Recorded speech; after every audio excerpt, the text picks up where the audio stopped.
Hello, hello.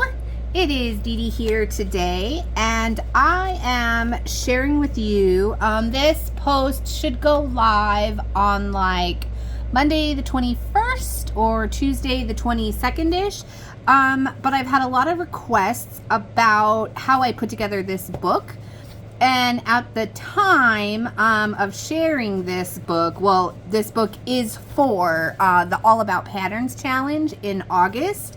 And it's a tab binding. The challenge itself is every day there is a new pattern to kind of explore or play with. And I thought that this kind of book would be really great too, as you can see, sort of flip through and check out all the patterns. I made it out of chipboard book bones from my company Studio.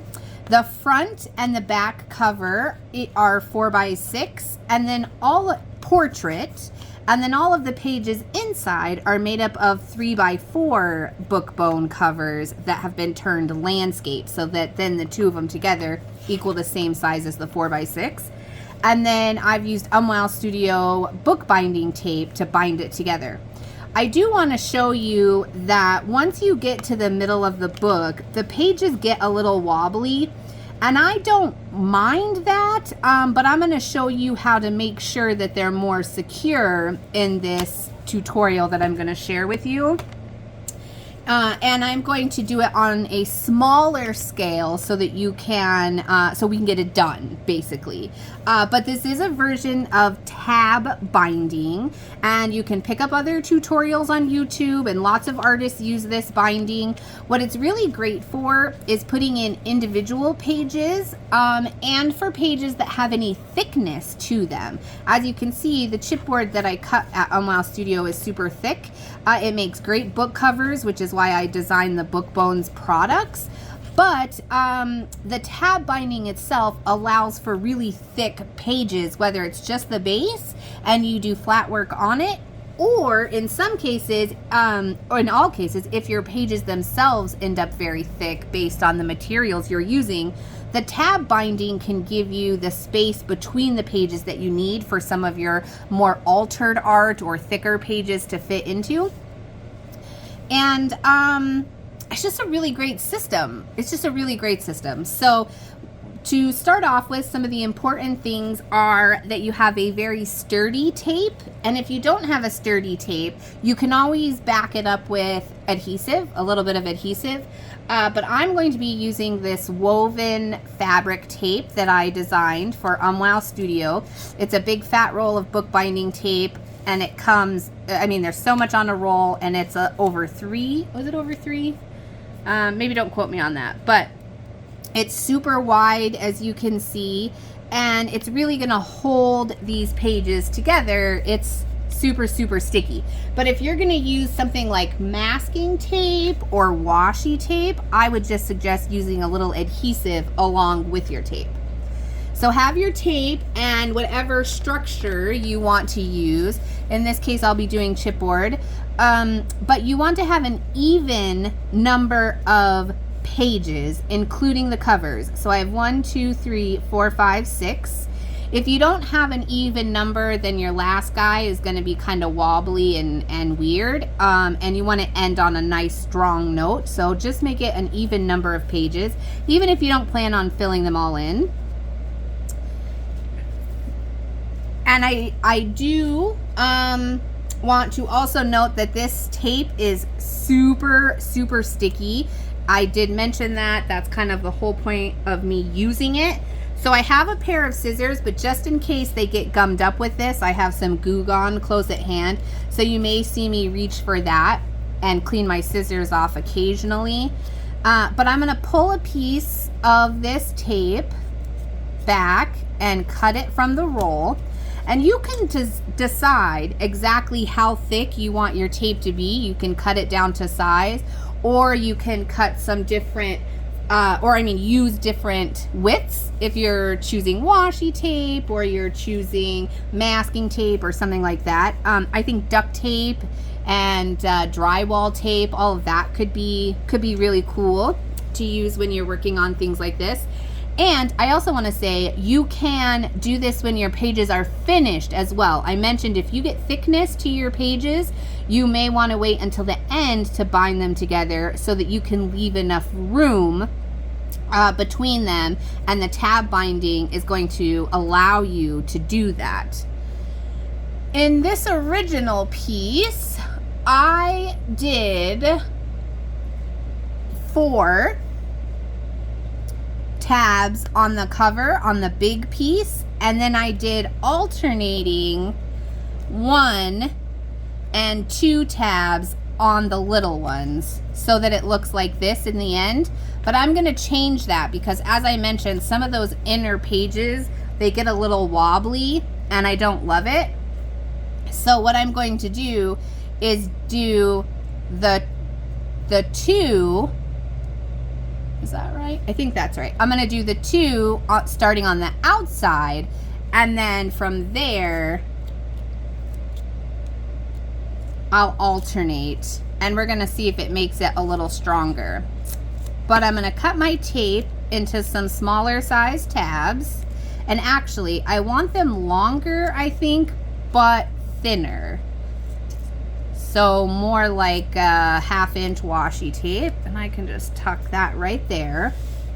And the way that this works is you're going to tape this to these pages over here. So to start with, I just got to get my orientation right.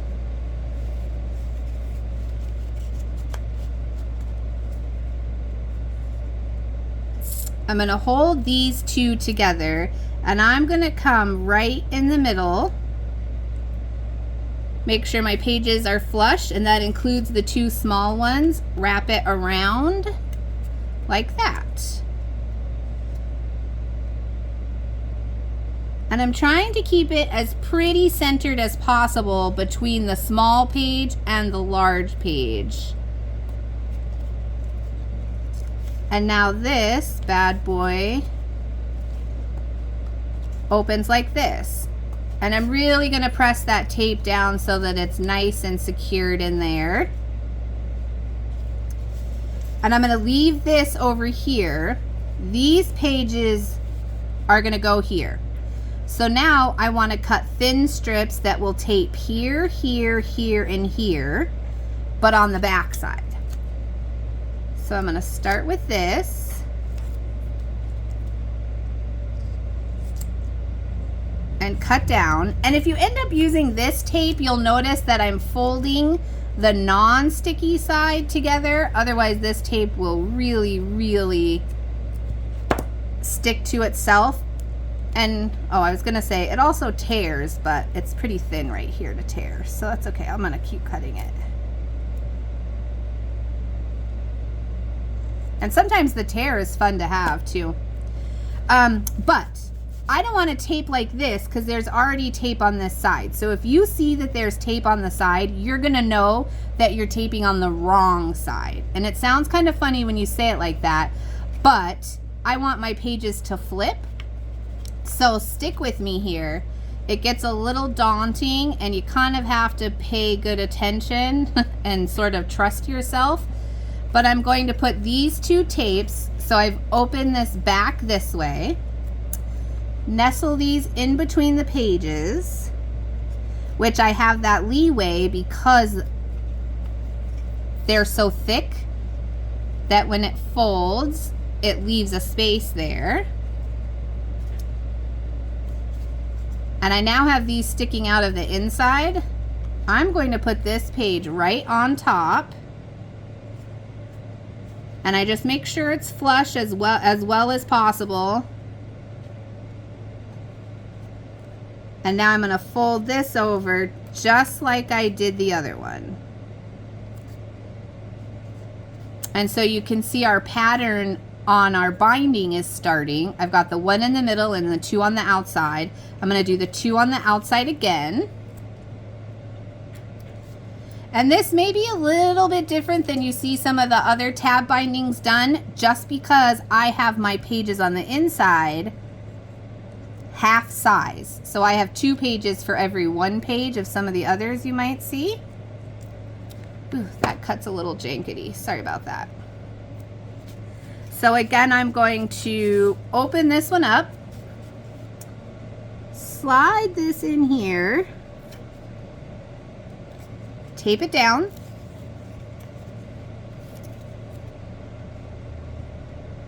slide this one in, tape it down, close it up, and then put my other page on.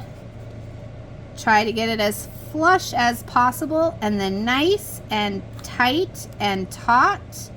Pull that tape along the edge and across the surface and burnish.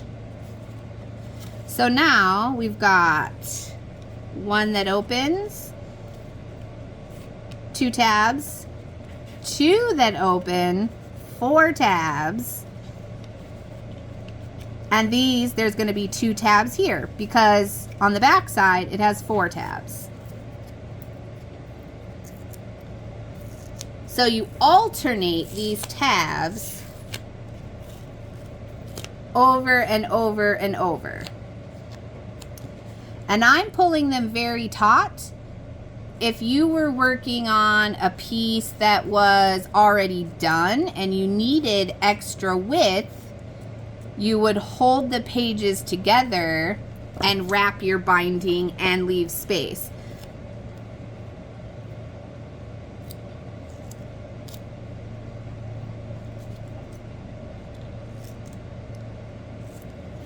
And I didn't quite cut this one as long as the other.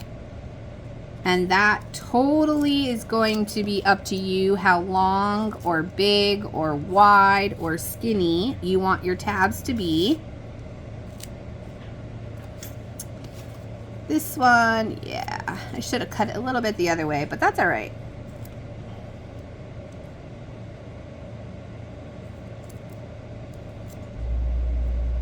Because I need it to fit through and it needs to not impede on these that are already there. So because there's 2 tabs here, I don't want to tape here. It already has its tabs on that side, but it's empty on this side. So I'm going to open it and slide this tab through as far as I think it needs to go. Oh, dang it. That's okay. Burnish on that side. Pluck this guy here, make sure it's flush. Wrap it around nice and taut and burnish.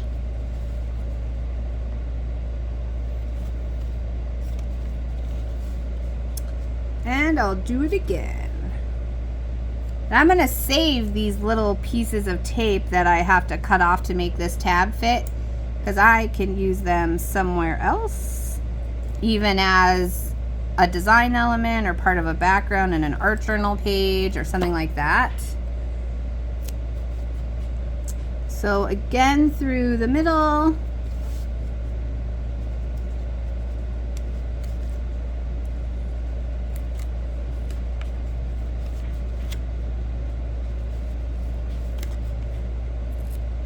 And my page keeps falling onto the tape when I flip it over. All right, and then butt this guy up against there, nice and taut, burnish. I can flip it and just double check my burnish over here.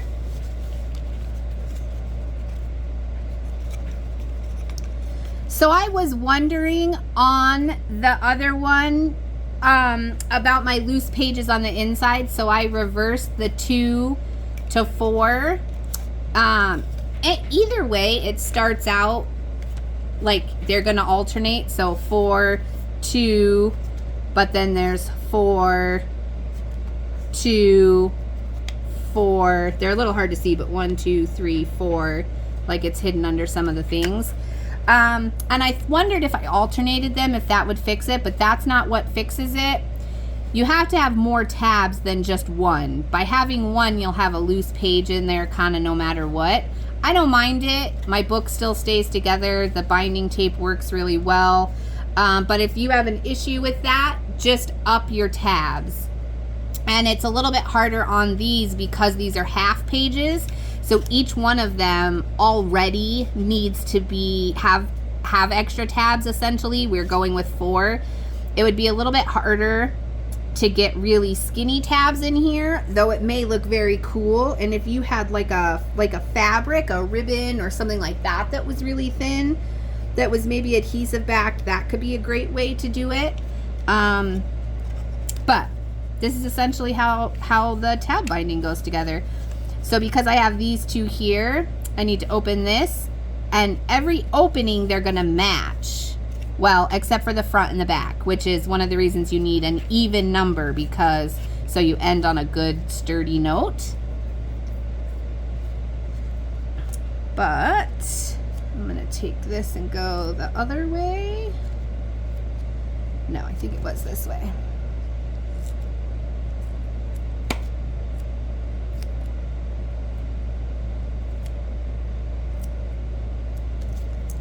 I might get away with not needing to clean my scissors for this one. I mean, I'll do it afterwards, but I don't have to do it in the middle, which is nice. All right, so binding there, binding there. Oops.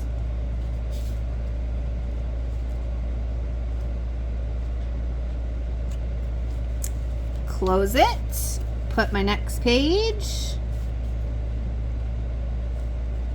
So it's like you're always gluing on the outside, not gluing, but taping on the outside.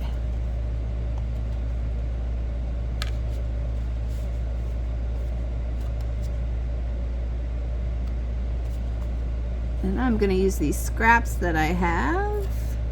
Tape there.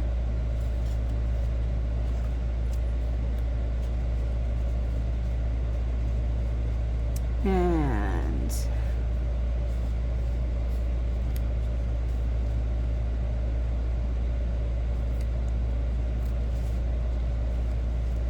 tape there. Here's my last small page. Pop this on, wrap around and burnish each and every time. Open it back up, burnish there. And here is our pattern again. So there's 2, 4, 2, 4. And now we're gonna end on 2, which I think I'll just cut this little scrap that I have here and call it good. Now, if you want your tabs, I'm a little go with the flow here and just cut each little tape tab to do as I want. But you could pre-cut your tabs so that they're a specific size, or you know, you can use like a pre-made something, like if you used a thinner tape where the width wasn't quite as thick, you could get some really great visual patterns out of that. So I put that through the middle, wrap around, burnish. Make sure it's flush, wrap around, burnish. Ooh, that one got a little crooked. That's okay. Open it back this way, burnish here. And then what I really want to show about this particular binding is that when you are working in this book, and depending on other journals that you're using, it's not going to lay flat. It's not, you know, especially if it's a hard bind, if it's a hard spine, if you have hard covers. But on this particular little goodness, if I'm opening one and I want to work on these pages or even this one, I'm just going to take, because there's 6, 1, 2, 3, 4, 5, 6. I've opened one and there are 5 on this side. I can just transfer 2 of them to the other side, and when I open it, I have a flat surface to work on again. And that works no matter how we're doing it. If I open another set, I can pull these ones back to this side, and now I get to work on a flat surface again. So I really love this tab binding. It has so many great uses, but always really for super thick things. And I really hope I made it clear enough and you can see how it's supposed to go together and that you can implement it for any type of journals you might be using. I will link to the products that I have used for this in the link or in the description box below, and let me know what you think, please. I can't wait to see what sort of tab bindings you guys use, and if your books have little mini pages on the inside for little fun flippers and things like that. Thanks so much.